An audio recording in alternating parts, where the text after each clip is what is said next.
Hi students, ഈ വീഡിയോയിൽ നമ്മൾ ഡിസ്കസ് ചെയ്യാൻ പോകുന്നത് ഒപ്റ്റിമിസ്റ്റിക് കൺകറൻസി കൺട്രോൾ എന്ന ടോപ്പിക്കിനെ കുറിച്ചാണ്.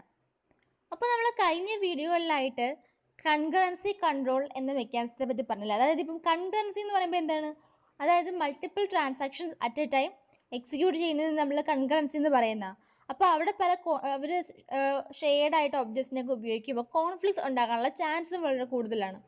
അപ്പോൾ അതുകൊണ്ട് നമ്മൾ എന്ത് ചെയ്തു, ലോക്കുകളൊക്കെ ഇംപ്ലിമെൻറ്റ് ചെയ്തു. അപ്പോൾ ഈ ഇത്തരത്തിലുള്ള അങ്ങനെ കൺകറൻസി കൺട്രോൾ ഇംപ്ലിമെൻറ്റ് ചെയ്തു.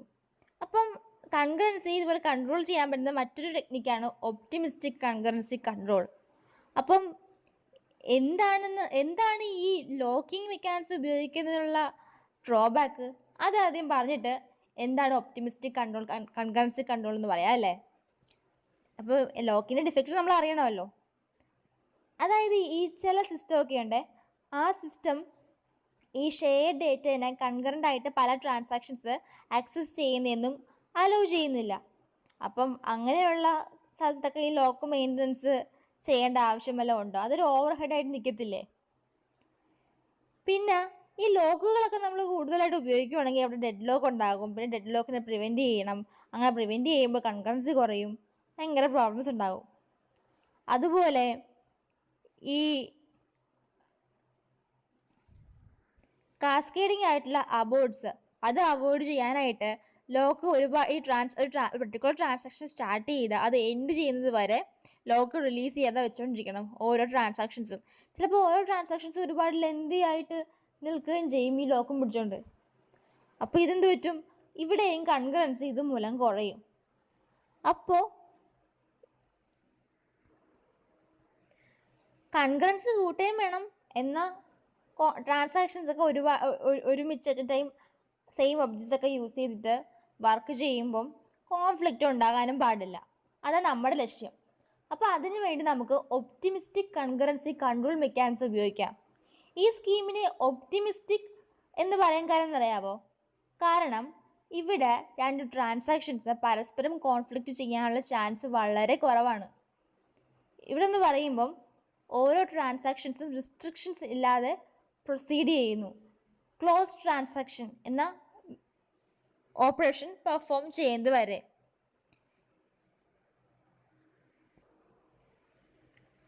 ഈ ക്ലോസ് ട്രാൻസാക്ഷൻസ് എന്ന് പറയുന്ന ഓപ്പറേഷൻസ് അല്ല, ഒരു റിക്വസ്റ്റ് പെർഫോം ചെയ്യുന്നത് വരെ. എന്നിട്ട് എന്ത് ചെയ്യുന്നു, ഇത് ചെക്ക് ചെയ്യുന്നു മറ്റ് ട്രാൻസാക്ഷൻസുമായിട്ട് ഇത് കോൺഫ്ലിക്റ്റ് ആയിട്ടുണ്ടോ ഇല്ലയോ എന്ന്. കോൺഫ്ലിക്റ്റ് വന്നിട്ടുണ്ടെങ്കിൽ ട്രാൻസാക്ഷൻ അബോർട്ട് ചെയ്യുന്നു. അപ്പോൾ ഇവിടെ ഈ ഒപ്റ്റിമിസ്റ്റിക് കൺകറൻസി കൺട്രോളാണ് ഉപയോഗിക്കുന്നതെങ്കിൽ ഓരോ ട്രാൻസാക്ഷൻസിനും 3 ഫേസിൽ കൂടിയാണ് ഇവ കടന്നു പോകുന്നത്. അപ്പം ഈച്ച് ട്രാൻസാക്ഷൻ ഹാസ് 3 ഫേസസ്. എന്തൊക്കെയാണ്? Working phase, validation phase, update phase. അപ്പം ഫസ്റ്റ് വർക്കിംഗ് ഫേസ് എന്താണെന്ന് നോക്കാം അല്ലേ. അപ്പം ഈ ട്രാൻസാക്ഷൻ ഉപയോഗിക്കുന്ന ഒബ്ജക്റ്റുകൾ ഒക്കെ ഇല്ലേ, ഈ ട്രാൻസാക്ഷൻ ആക്സസ് ചെയ്യുന്ന ഒബ്ജക്റ്റുകൾ, ആ ഒബ്ജക്റ്റിൻ്റെ ടെൻറ്റേറ്റീവ് വേർഷൻസ് ആണ് ഈ ട്രാൻസാക്ഷൻസ് യൂസ് ചെയ്യുന്നത്. അപ്പോൾ നമ്മൾ ഈ കമ്മിറ്റഡ് വേർഷനായിട്ടുള്ള ഈ ഒബ്ജക്റ്റിൽ നിന്നാണ് നമ്മൾ റീഡ് ചെയ്യുന്നത്. അപ്പോൾ അതുകൊണ്ട് തന്നെ ഡെർട്ടി റീഡർ ഉണ്ടാകത്തില്ല. അതുപോലെ തന്നെ ഒരു കോർഡിനേറ്റർ ഉണ്ട്. കോർഡിനേറ്റർ റീഡ് സെറ്റും റൈറ്റ് സെറ്റും റെക്കോർഡ് ചെയ്യുന്നു ഓരോ ട്രാൻസാക്ഷന് വേണ്ടിയുള്ള. അടുത്തതാണ് വാലിഡേഷൻ ഫേസ്. അപ്പോൾ ഇവിടെ ഒരു ക്ലോസ് ട്രാൻസാക്ഷൻ റിക്വസ്റ്റ് വരുമ്പം ഇവിടെ എന്ത് ചെയ്യുന്നു, കോർഡിനേറ്റർ വാലിഡേറ്റ് ചെയ്യുന്നു ട്രാൻസാക്ഷൻസിന് വല്ല കോൺഫ്ലിക്റ്റ് വന്നിട്ടുണ്ടോ എന്ന്. വാലിഡേഷൻ സക്സസ്ഫുൾ ആകുകയാണെങ്കിൽ ട്രാൻസാക്ഷൻ കമ്മിറ്റ് ചെയ്യും. അത് ഫെയിൽ ആകുകയാണെങ്കിൽ ഒന്നെങ്കിൽ കറണ്ട് ട്രാൻസാക്ഷൻ, ഇല്ലെങ്കിൽ ആരുമായിട്ടാണോ കോൺഫ്ലിക്റ്റ് ചെയ്യുന്ന ആ ട്രാൻസാക്ഷൻ അത് അബോർട്ട് ചെയ്യപ്പെടുന്നു. Update phase. ഇവിടെ എന്ന് പറയുമ്പം ഒരു ട്രാൻസാക്ഷൻ വാലിഡേറ്റഡ് ആകുന്നു. ഇതിൻ്റെ എല്ലാ ചേഞ്ചസുകളും ടെൻറ്റേറ്റീവ് വേർഷൻസിലായിരുന്നല്ലോ എഴുതിയിരിക്കുന്നത്, അതൊരു പെർമനൻ്റ് ആയിട്ടുള്ള സ്റ്റോറേജിലേക്ക് മാറ്റുന്നു. ഇപ്പോൾ റീഡുള്ള ട്രാൻസാക്ഷൻസ് ഒക്കെ ആണെങ്കിൽ അത് വാലിഡേഷൻ ചെയ്ത് കഴിയുമ്പോൾ തന്നെ അത് പെട്ടെന്ന് കമ്മിറ്റ് ആകാം. പക്ഷേ റൈറ്റ് ട്രാൻസാക്ഷൻസ് കമ്മിറ്റ് ചെയ്യുന്നത് എപ്പോഴാണ്? ഒബ്ജക്ട്സിൻ്റെ ടെൻറ്റേറ്റീവ് വേർഷൻസിൽ എഴുതുന്ന കാര്യങ്ങളൊക്കെ ഇല്ലേ, അത് പെർമനൻറ്റ് സ്റ്റോറേജിൽ റിട്ടേൺ ചെയ്ത് കഴിഞ്ഞ ശേഷം മാത്രമേ ഈ റൈറ്റ് ട്രാൻസാക്ഷൻസ് കമ്മിറ്റ് ചെയ്യുകയുള്ളൂ. Next is validation of transaction. അപ്പോൾ നമ്മളിവിടെ റീഡ് റൈറ്റ് കോൺഫ്ലിക്റ്റ് റൂൾസ് ഉപയോഗിക്കുന്നുണ്ട്. അതായത് ഒരു പർട്ടിക്കുലർ ട്രാൻസാക്ഷൻ സീരിയലി ഇക്വാലൻ്റ് ആണെന്ന് എൻഷുർ ചെയ്യണം with respect to all other overlapping transaction. അപ്പോൾ ഇവിടെ ഓരോ ട്രാൻസാക്ഷനും ട്രാൻസാക്ഷൻ നമ്പർ കൊടുക്കുന്നുണ്ട് വാലിഡേഷൻ സ്റ്റാർട്ട് ചെയ്യാൻ നേരത്ത്. അപ്പോൾ ഈ പറയുന്ന റൂൾസ് ഇത് ട്രാൻസാക്ഷനായ T V with respect to transaction T I ഒരു സീരിയസിബിലിറ്റി എൻഷുർ ചെയ്യുന്നു. ഇപ്പോൾ ടി വി എന്നും ടി ഐ എന്നും പറഞ്ഞ രണ്ട് ട്രാൻസാക്ഷൻസ് ഉണ്ട്. ടി വി എന്ന് പറയുന്ന ട്രാൻസാക്ഷന് റൈറ്റ് ഓപ്പറേഷൻ പെർഫോം ചെയ്യണം ഒരു ഒബ്ജക്റ്റിൽ. അതേ ഒബ്ജക്റ്റിൽ ടി ഐ എന്ന് പറയുന്ന ട്രാൻസാക്ഷന് റീഡ് ഓപ്പറേഷൻ പെർഫോം ചെയ്യണം. അപ്പോൾ നമ്മുടെ റൂൾ എന്ന് പറഞ്ഞാൽ എന്താണ്? T I T V return ചെയ്ത ഒബ്ജക്റ്റുകളെ ഒന്നും റീഡ് ചെയ്യാൻ വേണ്ടി പാടില്ല. ഇനി ടി വി എന്ന് പറഞ്ഞ ട്രാൻസാക്ഷന് റീഡ് ഓപ്പറേഷൻ പെർഫോം ചെയ്യണം, T I write operation perform ചെയ്യണം. അപ്പോൾ എന്താ റൂൾ എന്താ പറയുന്നത്? T V T I return ചെയ്ത ഒബ്ജക്റ്റുകളൊന്നും റീഡ് ചെയ്യാൻ വേണ്ടി പാടില്ല. റൈറ്റ് ടി വി എന്ന് പറയുന്നത് റൈറ്റ് ഓപ്പറേഷനും ടി ഐ എന്ന് പറയുന്നത് റൈറ്റ് ഓപ്പറേഷനും പെർഫോം ചെയ്യുന്നു. അപ്പോൾ ഇവിടെ T I T V return ചെയ്ത ഒബ്ജക്ട്സിനെ റൈറ്റ് ചെയ്യാൻ വേണ്ടി പാടില്ല. അതുപോലെ തന്നെ T V T I return ചെയ്ത ഒബ്ജക്ട്സിനെ റൈറ്റ് ചെയ്യാൻ വേണ്ടി പാടില്ല. അപ്പോൾ ഈ ഒപ്റ്റിമിസ്റ്റിക് കൺകറൻസി കൺട്രോളിൽ വാലിഡേഷൻ ഫേസിൽ വാലിഡേഷൻ രണ്ട് രീതിയിൽ നടക്കാം. ബാക്ക്വേർഡ് വാലിഡേഷൻ ഉണ്ട്, ഫോർവേഡ് വാലിഡേഷൻ ഉണ്ട്. ഏതെങ്കിലും രീതിയിൽ നടത്താം. അപ്പോൾ നമുക്ക് അത് ഓരോന്നും എന്തൊക്കെയാണെന്ന് നോക്കാം അല്ലേ. Backward validation of transactions. അപ്പോൾ ഈ ബാക്ക്വേർഡ് വാലിഡേഷനിൽ സിംപ്ലി പറഞ്ഞാൽ ഇത്രയേ ഉള്ളൂ. അതായത് ഒരു ട്രാൻസാക്ഷൻ വാലിഡേറ്റ് ചെയ്യാൻ വേണ്ടി വാലിഡേഷൻ ഫേസിൽ വന്നു. ആ ട്രാൻസാക്ഷന് ഒരു റീഡ് സെറ്റ് ഉണ്ട്. ഇനി ആ റീഡ് സെറ്റിനെ ഓൾറെഡി വേറൊരു ട്രാൻസാക്ഷൻ ആ പർട്ടിക്കുലർ ഒബ്ജക്റ്റിനെ കമ്മിറ്റ് ചെയ്തിട്ടുണ്ട്, ഉപയോഗിച്ചിട്ട് കമ്മിറ്റ് ചെയ്തിട്ടുണ്ട്. ആ ട്രാൻസാക്ഷൻ്റെ റൈറ്റ് സെറ്റ്സുമായിട്ട് ഈ ട്രാൻസാക്ഷൻ ഈ വാലിഡേഷൻ ഫേസ് ഈ വാലിഡേറ്റ് ചെയ്യാൻ വേണ്ടി നിൽക്കുന്ന ട്രാൻസാക്ഷൻ്റെ റീഡ് സെറ്റ് കമ്പയർ ചെയ്യുന്നു. അപ്പോൾ ഇവിടെ എന്തെങ്കിലുമൊക്കെ കോൺഫ്ലിക്ട്സുകളൊക്കെ വന്നാൽ അത് മാറ്റാൻ വേണ്ടി ഒരേ ഒരു മാർഗ്ഗമേ ഉള്ളൂ.